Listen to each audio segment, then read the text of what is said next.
MTM Children Church presents God's Promise to Abraham. We will build a great city with a tower right up to the heavens, they said. Let's live together always. Everyone spoke the same language. God wanted people to live all across the world He had made, so He did something special. Suddenly, groups of people spoke differently. God gave them new languages. Those who spoke the same language moved away together. Perhaps people became afraid of others they could not understand. In this way, God caused people to fill different countries.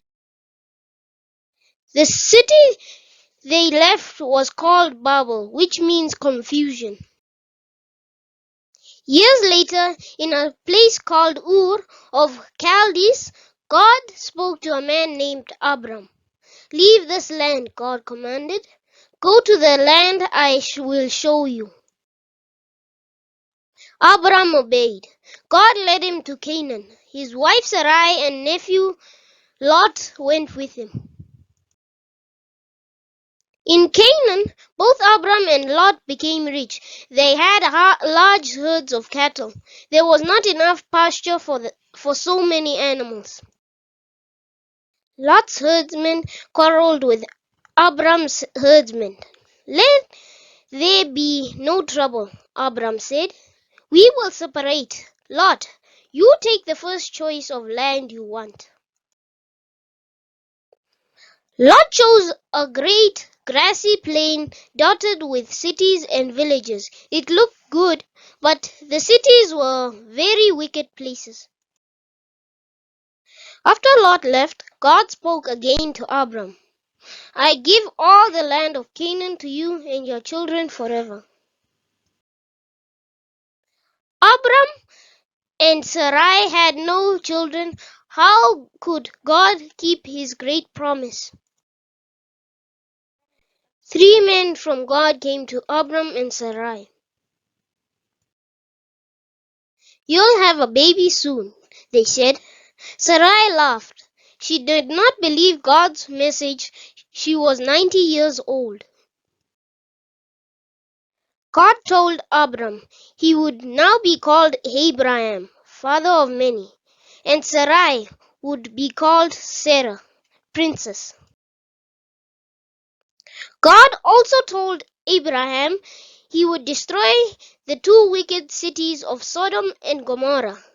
Abram's nephew Lot lived in Sodom with his family. Lot believed God's warning when it came, but his daughters' husbands refused to leave Sodom. How tragic! They didn't believe God's word. Only Lot and his 2 daughters made it to safety. Fire and brimstone fell upon the wicked cities. Sadly, Lot's wife disobeyed God's warning and looked back as she ran. She turned into a pillar of salt.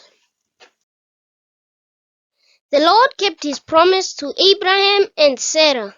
They had a child in their old age, just as God had said. How they rejoiced when Isaac was born. Perhaps Abraham also thought about God's promise to give him and his children the land of Canaan forever. God would keep that promise too. God always keeps his promises. God's promise to Abraham. A story from God's word, the Bible, is found in Genesis 11-21. The entrance of your words gives light.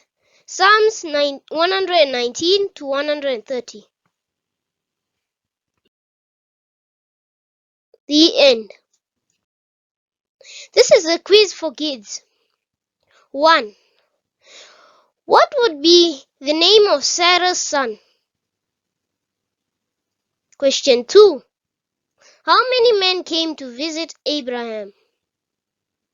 Question 3. Who told Sarah that she would have a child? Question 4. What was Sarah's reaction to the news that she would bear a son? Question 5. What city did Abraham try to convince the Lord to preserve? Question 6. With what did the Lord destroy Sodom and Gomorrah?